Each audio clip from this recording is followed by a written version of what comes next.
Halo, perkenalkan nama saya Niwen Srianti, NIM SA21028 dari Prodi S1 Administrasi Rumah Sakit. Saya di sini akan mempresentasikan tentang ragam bahasa. Di sini ada pengertian ragam bahasa.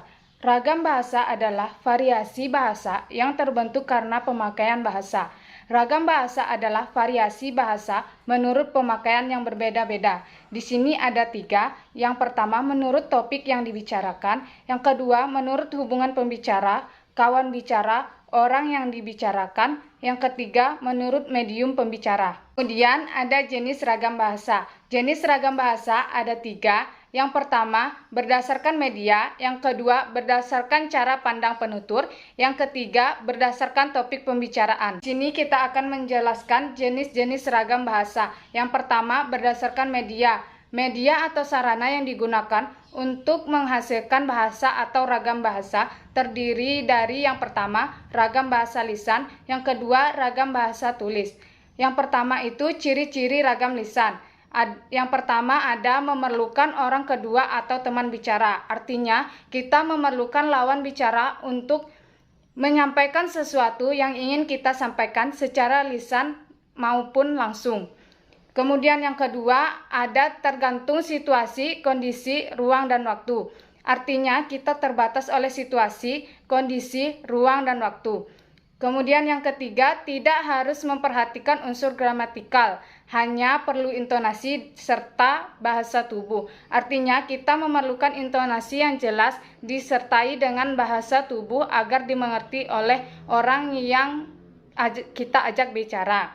Kemudian yang keempat, berlangsung cepat. Yang kelima, sering dapat berlangsung tanpa alat bantu. Artinya, kita tidak memerlukan alat bantu karena kita menyampaikannya secara lisan ataupun langsung. Kemudian ada kesalahan dapat langsung dikoreksi.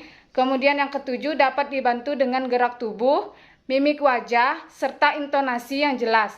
Contohnya, sudah saya baca buku itu.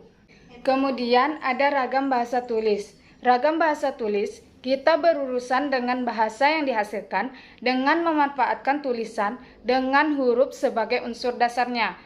Ciri-ciri ragam tulis ini kebalikan dari ciri-ciri ragam lisan. Yang pertama, tidak memerlukan orang kedua atau teman bicara, artinya kita tidak memerlukan lawan bicara untuk menyampaikan sesuatu karena bersifat tertulis. Yang kedua, tidak tergantung kondisi, situasi, dan ruang serta waktu. Artinya, kita di sini tidak terbatas oleh kondisi, situasi, dan ruang serta waktu. Yang ketiga, harus memperhatikan unsur gramatikal. Artinya, kata yang berubah-ubah sesuai dengan konteks, berkenaan dengan situasinya seperti tempat, waktu, dan lingkungan penggunaan bahasa atau pemakaiannya. Kemudian ada berlangsung lambat. Kemudian selalu memakai alat bantu. Artinya dia memakai alat bantu seperti handphone. Yang keenam, kesalahan tidak dapat langsung dikoreksi. Yang ketujuh, tidak dapat dibantu dengan gerak tubuh, mimik muka, hanya terbantu dengan tanda baca seperti koma, titik, dan tanda seru atau yang lainnya.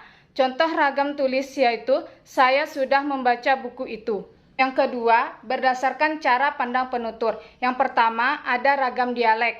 Contohnya, gue udah baca itu buku. Yang kedua, ada ragam terpelajar. Contohnya, saya sudah membaca buku itu. Yang ketiga, ada ragam resmi. Contohnya, saya sudah membaca buku itu. Yang keempat, ada ragam tidak resmi. Contohnya, saya sudah baca buku itu. Yang ketiga, ada berdasarkan topik pembicaraan. Yang pertama itu ragam bahasa ilmiah. Contohnya, makalah ini bertujuan untuk memberikan informasi. Yang kedua, ada ragam hukum. Contohnya, dia dihukum karena melakukan tindak pidana. Yang ketiga, ada ragam bisnis. Contohnya, setiap kamu membeli di atas 100.000, kamu akan saya berikan diskon. Yang keempat, ada ragam agama. Contohnya, dia rajin beribadah. Yang kelima, ada ragam kedokteran. Contohnya, anak itu menderita penyakit TBC.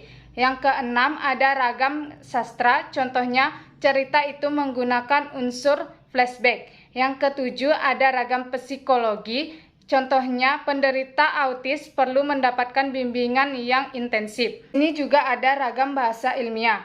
Ragam bahasa ilmiah adalah salah satu ragam bahasa Indonesia yang digunakan dalam pertemuan dan penulisan karya ilmiah.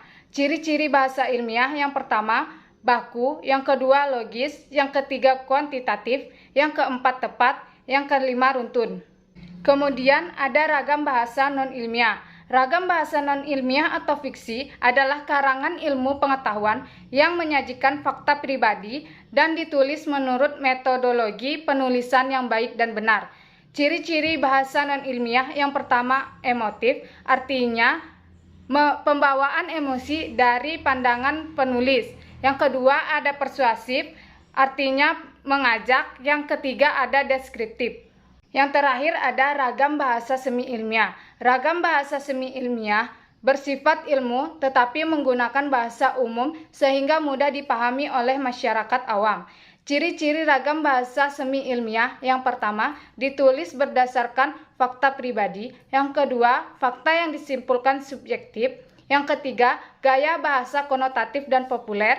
Yang keempat, situasi didramatisir. Yang kelima, bersifat persuasif. Nah, itu tadi presentasi dari saya tentang ragam bahasa. Sekian, terima kasih.